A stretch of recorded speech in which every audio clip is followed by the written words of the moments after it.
आदित्य जब बेताल को पकड़कर फिर से तांत्रिक के पास ले जा रहे थे, तभी बेताल ने अपनी आदत के अनुसार एक नई कहानी सुनानी शुरू कर दी। बेताल की कहानी। बहुत समय पहले की बात है। धवलपुर नामक राज्य में एक न्यायप्रिय राजा प्रताप सिंह राज्य करता था। उसके राज्य में सब कुछ ठीक था, पर एक दिन राज्य के पास वाले जंगल में एक अजीब जीव दिखाई देने लगा।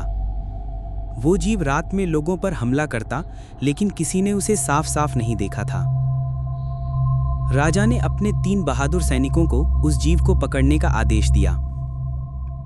पहला सैनिक तेज और बलशाली था, दूसरा सैनिक चतुर और योजनाकार था, तीसरा सैनिक शांत स्वभाव वाला लेकिन बहुत धैर्यवान और करुणामयी था।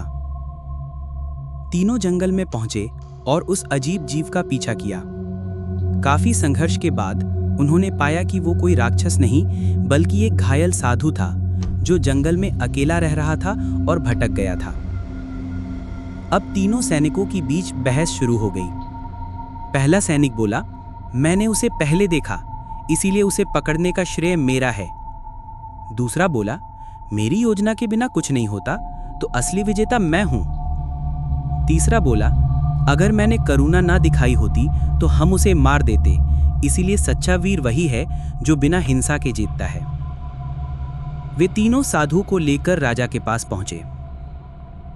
वेताल का सवाल। अब वेताल ने राजा बिक्रम से पूछा, राजन बताइए, इन तीनों में सच्चा विजेता और असली योद्धा कौन है? बिक्रम का उत्तर। राजा बिक्रम बोले, तीनों ने अपने अपने तरीके से योगदान दिया, पर सच्चा वीर वही है जिसने करुणा और धैर्य दिखाया। केवल बल और योजना से नहीं, बल्कि मानवता से ही एक सच्चा राजा या योद्धा पहचाना जाता है।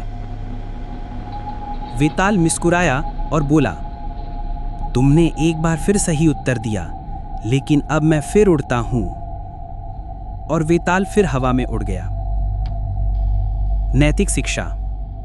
शक्ति और बुद्धि महत्वपूर्ण हैं, लेकिन करुणा के बिना वे अधूरी हैं। एक सच्चा नेता वही है जो दूसरों के दुख को समझे और शांति से समाधान निकाले। अगर आपको ये कहानी पसंद आई हो तो लाइक करें, शेयर करें और हमारे चैनल को सब्सक्राइब करना ना भूलें। और हाँ, अगली रहस्यमयी कहानी के लिए घंटी जरूर दबाएं।